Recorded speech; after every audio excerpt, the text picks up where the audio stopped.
Sir sir Lakshman sir, ಒಂದು ನಿಮಿಷ ನಿಂತ್ಕೊಳ್ಳಿ.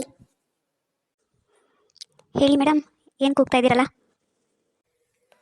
Good morning sir. Very good morning. Good morning ಹೇಳೋದಕ್ಕೆ ಇಷ್ಟೊಂದು ಕೂಗಬೇಕಾಗಿತ್ತಾ? ನೋ ಸರ್, ನಿನ್ನೆ ಬಾಸ್ ಬಂದು ನಿಮ್ಮನ್ನು ವಿಚಾರಿಸಿದ್ರು ಎಲ್ಲಿಗೆ ಹೋಗಿದ್ದಾರೆ ಲಕ್ಷ್ಮಣ್ ಅಂತ. ನನಗೂ ಹೇಳಿಲ್ಲ ಸರ್, ನಮಗೂ ಗೊತ್ತಿಲ್ಲ ಅಂತ ಹೇಳಿದೆ. ನಾಳೆ ಬಂದಾಗ ನನ್ನನ್ನು ಕಾಣೋದಕ್ಕೆ ಹೇಳಿ ಅಂತ ಹೇಳಿದ್ದಾರೆ.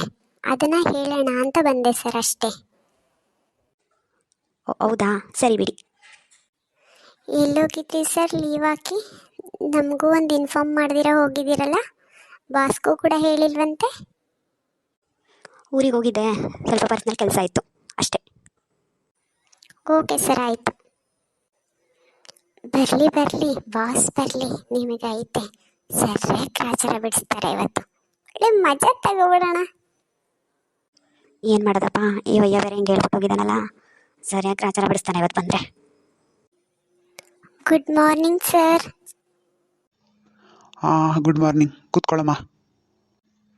ಬಂದೇನಮ್ಮ ಲಕ್ಷ್ಮಣ? ಹಾಂ ಸರ್, ಬಂದಿದ್ದಾರೆ, ಹೇಳಿದ್ದೀನಿ. ಏನು sir Lakshman sir? Good morning sir. Good morning ಹಂಗಿರಲಿ. ಏನೆಯಾ ಲೀವು ಹೇಳಲ್ಲ, ಏನೂ ಇಲ್ಲ, ನಿಮ್ಮ ಇಷ್ಟ ಬಂದಂಗೆ ಮಾಡ್ತೀರಲ್ಲ. ಇದೇನು ಆಫೀಸಾ ಇಲ್ಲ ಇನ್ನೇನಾದರೂ ಅಂದ್ಕೊಳ್ತಾ ಇದ್ದೀರಾ ನಿಮ್ಮ ಮೈಂಡಲ್ಲಿ? ಸರ್, ಅದು ಸಡನ್ಲಿ ಲೀವ್ ಹಾಕಬೇಕಾಗಿತ್ತು ಸರ್, ಸಾರಿ. ಮತ್ತೊಂದು ಸಲ ಹಿಂಗೆ ಆಗೋದಿಲ್ಲ.